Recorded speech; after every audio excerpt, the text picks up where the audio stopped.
हाय, कसे आहात सगळे? आय होप तुम्ही सर्वजण अगदी छान मस्त मजेत असाल. आम्ही देखील आहोत. आणि हो, गावचे व्लॉग्स आवडतात तुम्हाला, पण त्यासोबतच खूप सारे प्रश्नही आहेत. तर हळूहळू येणाऱ्या व्लॉगमधून साऱ्या प्रश्नांची उत्तरं मिळत जातील किंवा समजत जाईल तुम्हाला. तर आहो आता त्यांच्या माहेरी निघालेले आहेत. ही सकाळची वेळ आहे आणि मला म्हणत होते, चल तू मटण बनवायचं आहे. मी मात्र त्यांना एकट्यालाच पाठवलं. म्हटलं नाही, आत्ता तर मी नाही येऊ शकत, कारण मला व्हिडिओ एडिटिंगचं काम होतं आणि हीच ती जागा आहे जिथे बसून मी एडिटिंग करते. या शेताच्या मालकाने गव्हाच्या लोंब्या बोलतात त्याला, त्या लोंब्या ज्या काही शेतामध्ये पडलेल्या असतात त्या साऱ्या गोळ्या करून मी ज्या ठिकाणी बसते ना, तर तिथे ते सावलीला ठेवलेलं होतं. पुण्याला घेऊन जाण्यासाठी शेवगाच्या शेंगा तोडल्या जात आहेत. मी माझ्या माहेरी जेव्हा एडिटिंगचं काम करत होते तेव्हा आहो काय करत होते बघा त्यांच्या माहेरी. तर आता ना माझ्या सासरी गावामध्ये मटण मिळत नाही, म्हणून बाजूच्या गावामध्ये भावाला सोबत घेऊन जाऊन असं फ्रेश हे मटण घेऊन आले आहेत. आणि आमच्याकडे बोलाई नाही तर बोकडाचं मटण खाल्लं जातं, तर तेच ते आहे. स्वतः भातही लावतायत बघा. आणि हे सारं करून पुन्हा रिटर्न आले आहेत. मला माहिती होतं हे असंच हे करणार आहेत. त्यांना काही करमणार नाही, शेवटी ते मला घ्यायला येणार आणि प्रितिशलाही घ्यायला येणार. Please please please please. काय होतंय भाव, तुझं रोडर नाही उतरू का मी? तरी बॅलन्स होतोय ना. चालेल चालेल.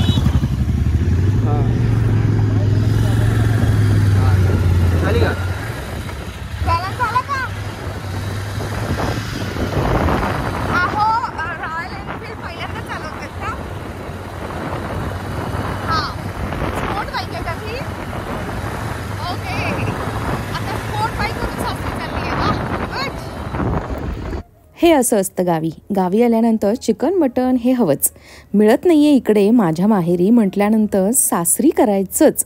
मी काय म्हणत होते की कालच चिकन बनवलंय, आज मटण नको आणि हा प्लॅन ड्रॉप करूया. पण ऐकणार कसले? मला बोलले ठीक आहे ठीक आहे, आणि स्वतः मात्र जाऊन तिकडं बनवायला सुरुवात केली आहे. आणि आता मात्र मला ते करावंच लागणार आहे ना पुढे. परत आणल्याबद्दल, पोहोचवल्याबद्दल धन्यवाद. प्रितिश बोलतोय, मम्मी वन पीस आलो आपण.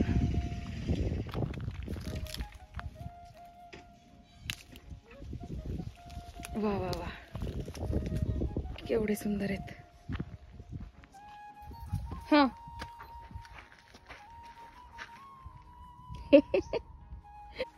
शिजले का बघणार? मी नाही खात. खात ना का? मग काय लागतं? मी फक्त नळी नळी खाते. प्रितिश तुला काय पाहिजे? इथे ना मटणाचा प्लॅन चालू आहे. तुम्ही पाहिलं, मी आल्याला टेस्ट केलं की कसं लागतंय, शिजलंय का पाहायला. तर ते प्रॉपर शिजलंय असं मला वाटतंय. चला बघूया की आतमध्ये काय काय तयारी करून ठेवली आहे. आणि ही स्पेशालिटी आहे माझ्या सासऱ्यांची, तर ते फोडणी देणार आहेत. पण आहोंचं म्हणणं असं आहे की मी सुखं करू शकते, तर ठीक आहे चलो. सगळ्या जेंट्स लोकांनी मिळून हा प्लॅन बनवला होता. मी आहोंना म्हणत होते, उगाचच तुम्ही मला घेऊन आलात, ऑलरेडी तुम्ही हे इतकं चांगलं मटण बनवायची तयारी केली आहे आणि तुम्ही करू शकला असतात हे सारं, पण नाही, मी हवीच आहे. तर म्हटलं चला ठीक आहे. तर मी आता सुक्याला फोडणी देणार आणि या रश्श्यालासुद्धा फोडणी देणार आहे. खरं तर गावच्या मटणाला चव असते बरं का, छान लागतं. आणि पुण्यामध्ये आम्ही आणतच नाही, शक्यतो हे गावी आल्यानंतरच खाल्लं जातं. आहोंचं पण बरोबर आहे. एकदा इथे त्यांनी आता ही इच्छा मारली, जर का खायला नसतं मिळालं तर मग डायरेक्ट पुन्हा जेव्हा केव्हा गावी येऊ तेव्हाच खायला भेटलं असतं. तर हे असं आहे. छानपैकी हे शिजलं होतं. लगेचच मी सुक्याला फोडणी देते आहे आणि रश्श्यालासुद्धा फोडणी देणार आहे. काय आहे माहिती आहे का, हा फार्म हाऊस आहे. इथे भांडी किंवा इतर साहित्य हे लिमिटेड आहे. या फार्म हाऊसवरची जी काही मी भांडी दाखवली होती लास्ट व्लॉगमध्ये किंवा या व्लॉगमध्येही दाखवते, तर ही सारी ॲल्युमिनियमची भांडी खूप कमी प्रमाणात यूज केली जातात. अशीच जेव्हा केव्हा काही पार्टीचे प्लॅन असतात तेव्हाच. तर माझे काका म्हणजे या फार्म हाऊसचे ओनर हे इथे राहायला नाही आहेत. त्यांचा सांगलीला अजून एक खूप सुंदर बंगला आहे आणि हा फक्त फार्म हाऊस आहे आरामासाठी. शेतामध्ये काम करायला आल्यानंतर किंवा असं जेव्हा काही असतं तर तेव्हा छानपैकी आपल्याला एक घर असावं म्हणून हे काकांनी बनवलेलं आहे. आणि हे खूप सुंदर आहे, मला तर अतिशय आवडलं.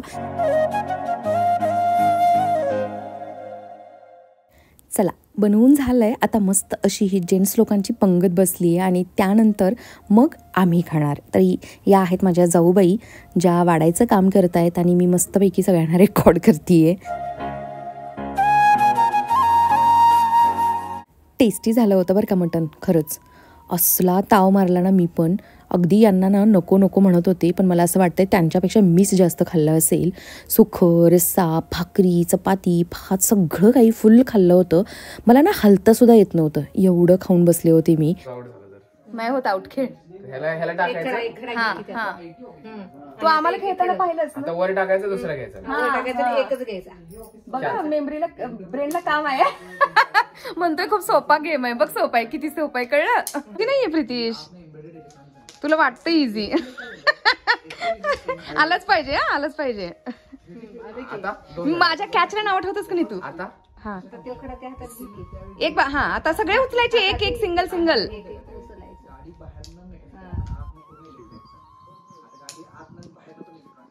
या लागलं प्रितीश गेलं. हा म्हणजे बघ ना, आता खालचा उचलायला तुला जितका वेळ लागतोय. दोन होते का? दोनला कसं आहे, एक टाकायचं, दोन घ्यायचं मला. अवघड आहे, करा तुम्ही. हे अवघड आहे, असं नाही, असं नाही. इझी बोललास की नाही तू? आता दोन. दोन. अरे दोन ला नीट टाकणं विचार करून. असा ग्रुप टाकल्यावर तू कसं न हलता घ्यायचं असतं ते. तसं नाही गेले का? आता ठीक आहे, मी करेन. आता कर बरं. दोन घे. तसं नाही घ्यायचं. बाउन्स करून पकडला चालतं तेवढं. ते मधलं आता दोन एकत्र आहे ना, ते उचलून बघ बरं, येते का तुला? हातच ओढत नाही. मग अशी बोललास काय आहे या गेम मध्ये, किती सोपं आहे, येते का? पाहिलं, खूप मजा आली बरं का. पण प्रितीशने सुद्धा एन्जॉय केला हा गेम. त्याला खरंच असं वाटत होतं की काय आहे या गेममध्ये, खूप इझी आहे. पण जेव्हा त्याने प्रत्यक्ष खेळून बघितलं तेव्हा त्याला कळलं की नाही, इतका पण हा इझी नाही आहे. लहानपणीचे दिवस आठवले, काय खेळायचो आम्ही. आणि गजगा असतो ना, त्या गजग्याने सुद्धा खेळलोय. या छोट्याशा आरोहीनं किती सुंदर मला बॅग शिकवली बघा. आंब्याच्या पानाची लिटरली तिने बॅग बनवली आणि मीही ट्राय केली नंतर. तर जिनं शिकवलंय मला तिचंच मस्त असं नाव टाकून ही पर्स अशी छानपैकी मी लटकवून ठेवून दिली. जेवण वगैरे झाल्यानंतर सगळी कामं आवरल्यानंतर 4 वाजेपर्यंत तिथेच आम्ही खेळलो, बसलो, आराम केला मस्त. आणि त्यानंतर मी आता पुन्हा निघाली आहे माहेरी.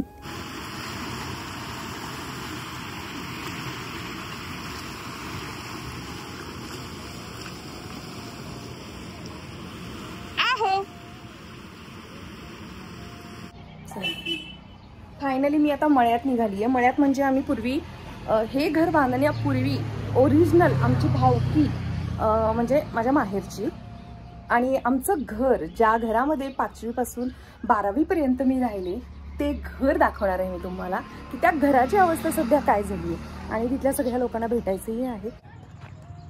सायकल या बंधाऱ्यावर शिकली आहे धनी मी, माहिती आहे. इकडे हा रस्ता जुना आहे. म्हणजे या रस्त्याचं रूप बदललंय. बंधारा असा पूर्वी असा वेगळा वाटायचा, कारण याच्या साईडनं ना बाबळीची झाडं होती अजून मोठी मोठी, काढलेत ते सगळे, जुन्या टाईपचा होता. आणि हा इकडे मळा आहे आमचा.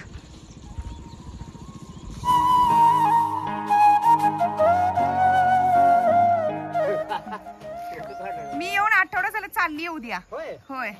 आणि ते काय दूध काढू किटले अडकवलेत का? काढायचंय का? बरं आहे का? बरं आहे. लहानपणापासून जेवढं बघतोय आम्ही तेवढाच आहे. म्हातारा होणार नाही काय? नाही होत.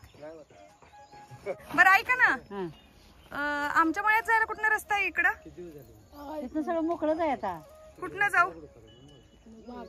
ह्या बागेत गेलं चालतंय, नदी इकडनं असं गेलं तर चालतंय. चालतंय ना? मी आले तिकडे जाऊन मग इथं येते. येतल्यानंतर उरलेली द्राक्ष शोधून खाण्याचा आनंद घेतलाय मला. चुकारीची म्हणायचं आम्ही, चुकारीची. हे बघा, ही रावशानाची बाग आहे. आणि ही बाग ना सगळ्यात पहिली बाग होती आमच्या मळ्यात. आणि ह्या बागेत आम्ही खूप अशी द्राक्ष गोळा करून खाल्लेले. ते बघ, अशी मिळाली ना, इतकी खुशी होते काय सांगू. जेव्हा पूर्ण बाग भरलेली असते ना, तेव्हा द्राक्ष खाण्याची मजा नाही येत. हे बघा, मोठा सापडला. आणि ही खूप गोड असतात आणि ही उरलेली द्राक्ष असतात. खायला नाही मी नाही. आणि आम्ही असं इतकी गोळा करायचं ना, मोठा मोठा भरून असं ना पानांमध्ये वगैरे ती राहिलेली असतात. चला देते ना. चला. मी लहान असताना 5वी ते 12वी ज्या घरामध्ये राहिले ते घर पूर्णपणे पडलंय आणि ते मला ना रेकॉर्ड करायचं होतं.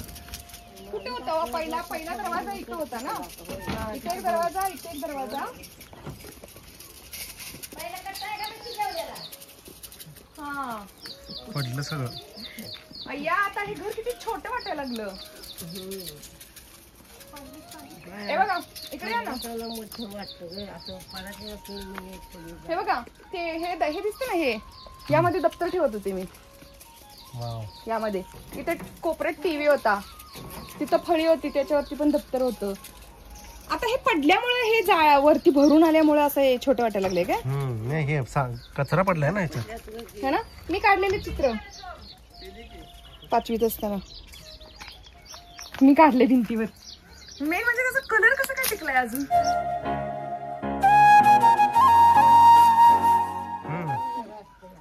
काय म्हणला? बोला आता काय म्हणलात? आता तिथं कॅमेरा फोटो काढत नाहीत, व्हिडिओ करतायत. मी जाड झाली. ते दिसत नाही. 70 किलो वजन झाले ते. 70 किलो झालं. तुझं 80 किलो झालं असेल. आणि हे तुमचं किती वाढलंय दिसत नाही? माझं 45 किलो. 45 किलो आहे. ही तोला काकू आहे, तोला काकू. छाया बघतीयस ना शुभांगी, तू पण बघ हा कशी आजी तुझी. मला म्हणते तू ढोली झाली आहेस आणि जावयाला बारीक केलंय. बरं आहे ना, एकदम छान. सकाळी सुद्धा विचारलं मला. काय भारी फिलिंग असते ना जिथे आपलं बालपण गेलंय तिथे पुन्हा जायला. तर हे बघा, जे मी तुम्हाला आत्ता पडलेलं घर दाखवलं, तर ते घर माझ्या आजोबांच्या म्हणजे वडिलांनी त्यांच्या वडिलांचं ऐकून बडोदा म्हणजे वरती बघा असं ना लाकडाचं आणि परशी असते वरती, तर त्याला बडोद्याचं घर असं बोललं जातं, तर ते बांधलं होतं. अगदी आम्ही लहान लहान होतो तेव्हा. आणि 5वीत असताना माझ्या वडिलांची ट्रान्सफर माझ्याच गावच्या शाळेवर झाली होती आणि तेव्हापासून म्हणजे 5वीपासून 12वीपर्यंत आम्ही या घरामध्ये राहायला होतो. त्यानंतर म्हणजेच मी 10वीत असतानाच वडिलांनी जागा घेऊन पुन्हा घराचं काम चालू केलं होतं. जे आत्ताचं घर आहे तुम्ही बऱ्याच व्लॉगमध्ये त्याला पाहिलं आहे. तर इथे मी आल्यानंतर नेहमी येते. बघू शकता की किती कंजस्टेड हा मळा आहे. ही समोर जी दिसतीये ना तर ती विहीर आहे. या पत्र्याच्या साईडला जी झाडं दिसत आहेत तिथे मोठी अशी विहीर आहे. आणि आम्ही लहान असताना हा पत्रासुद्धा नव्हता बरं का, डायरेक्ट विहीर दिसायची, पण एक वेगळ्या प्रकारची तिथं झाडं होती. त्यामुळं पण ह्या विहिरीमुळं कधीच कोणाला काहीच धोका वगैरे झालेला नाही आहे. लास्ट व्लॉगमध्ये मी एक तुम्हाला घर दाखवलं भावाचं, जे खूप सारं मोठं होतं आणि सुंदर होतं. तर त्याचं घर जुनं या विहिरीच्या बरोबर समोर आहे. तर सगळे आता इथून शिफ्ट झाले आहेत. प्रत्येकानं आता वेगळं वेगळं घर बांधलेलं आहे. आणि बघू शकता या विहिरीची अवस्था.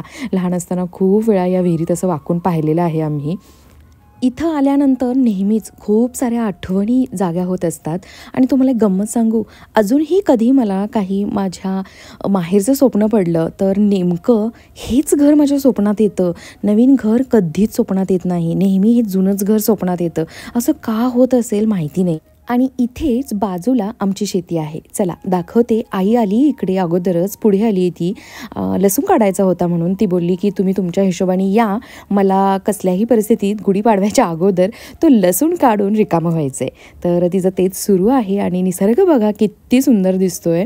जरी माझे वडील हायस्कूल टीचर असले तरीसुद्धा माझी आई ही नेहमी शेतकरीच राहिलेली आहे. आम्ही अगदी तिला लहान असताना, जेव्हा आम्ही 5वीत असताना इथे शिफ्ट झालो आपल्या स्वतःच्या गावी, तेव्हापासून तिला शेती करताना पाहिलं आहे, मशीनचं करताना पाहिलं आहे. तिने मात्र शेती स्वीकारली. अगदी हायस्कूल टीचरची वाईफ म्हणून कधीच ॲटिट्यूड केला नाही किंवा ऐट केली नाही. हा आमचा मळा आहे. आणि तुम्हाला माहिती आहे का, हे ना हे प्रवीणची शेती आहे बाजूची. हा तो माझा भाऊ, चुलत भाऊ. तर तिथे ना हळद केलेली असायची आणि तिथेच ती हळद शिजवलेली असायची, ती मोठी चूल करून काईलमध्ये त्या. आणि आम्ही इथं झोपायचो. ही झोपायची हा ही जागा इथं मळ्याची. हा सगळा मळा अख्खा इथं म्हणजे लाईन. हो खूप छान वाटायचं. इथून असं लाईन शिर असं काकू स्वच्छ वप करायचं. इथं झोपायचं ना आपण. प्रत्येकाचा अंतरून आपापला पापड ठेवायचं घड्या घालून. झाला का लसूण काढायचं. झाला बसा. छान वाटते गारे हा आबाळ आले त्यामुळे आले होते मगाशी पण विनून काढू लागितला त्यांनी गाजर काढली ह्यानी पण जरा काढू लागितला थोडं राहिलो. तुम्हाला माहिती आहे लहान असताना या शेतामध्ये सगळं काही मी करू लागली आहे. अगदी लिटरली पहाटे उठायचं, उन्हाच्या अगोदर पहाटे दव पडलेलं असतात ना दवबिंदू, आणि गहू खुडायचा, गहू कापायचा असतो. तर गहू कापलेला आहे, कणसं खुडलेली आहेत, हायब्रिड असायचं या शेतामध्ये. तर तेव्हा एकदाची आठवण आहे, मला आठवतं आहे की वडील म्हणत होते की तो विळा घेऊ नकोस, कारी आहे, धारदार आहे खूप, तरीसुद्धा हट्टाने तो घेतला होता आणि कणसं खुडण्याचा प्रयत्न केला होता आणि करंगळी म्हटल्याप्रमाणे मी कापून घेतली होती. तर खूप ओरडा बसला होता तेव्हा आईचा, लिटरली मार खाता खाता वाचले होते. मग मात्र नंतर पळून घरी गेले. जशी मी तुम्हाला भाकरी शिकण्याची गोष्ट सांगितली होती मिनी व्लॉगमध्ये, त्याच पद्धतीनं माझ्या साऱ्या चुलत बहिणी शेतात काम करताना बघून मलाही करायची इच्छा व्हायची. बेस्ट आहे ना. आता आता हात सोडू का, हात ठेवूनच चुंबळ आली पुढं. चला ठीक आहे कसं बघा काकू.